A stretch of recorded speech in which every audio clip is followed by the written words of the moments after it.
tough one-score loss, setting the college football record for one-score losses in a season today. Just brutal, man. They had it, right? 21-6. And really, we just needed to get that punt off. I think he just needed to get that off, even if it wasn't the best punt. But even Frost said it in the post game. That punt, that blocked punt, that was kind of the game, right? And there's always something like that. And then from there, you had the blocked punt, you had the Smothers fumble, you had the safety.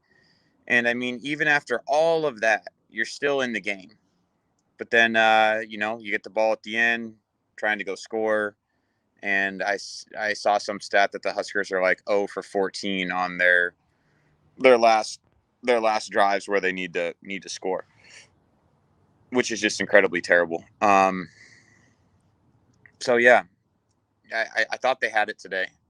Smothers had a really nice first half, and then they just sputtered in the second half. It was just really rough to watch. I don't know why they go away from some of the things that are working really well. I guess I don't know if the defense makes the adjustments and takes those things away, which is probably part of it. But those deep throws to Toure, those crossing routes, some of those nice sneakaways to Allen that pick up yardage for him. It's just tough. So I don't know. At this point,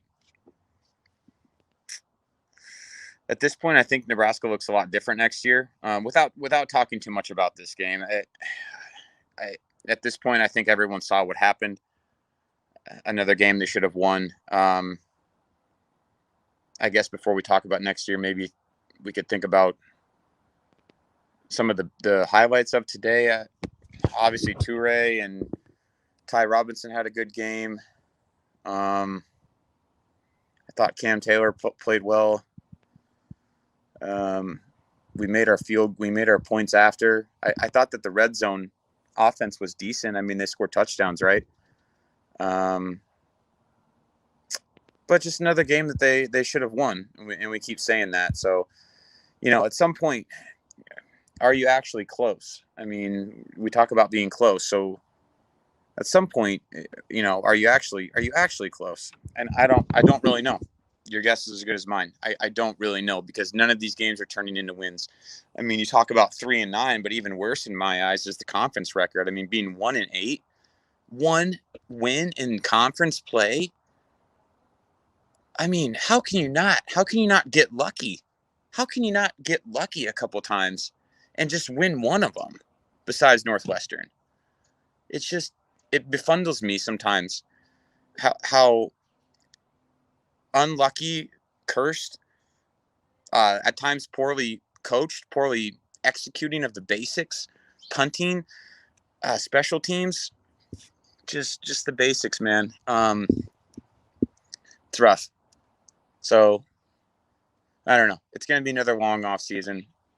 I don't want to really talk about, a lot of expectations next year, but a lot of people think that Frost needs to win 7 or 8 games next year, and I think he should, right? But also, I think number 6, and if he wins 6 games, he's probably going to stay, and it's going to make a lot of people mad that he should win 7 or 8 wins. I mean, a lot of people are going to say 8 or he should be gone.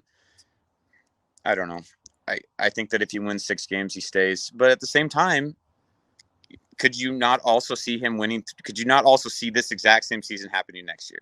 I mean, what's going to change? In my eyes, you got to get a really solid play caller in.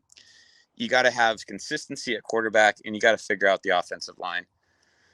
Until they do those things, then I don't know if they can even find 6 wins next year.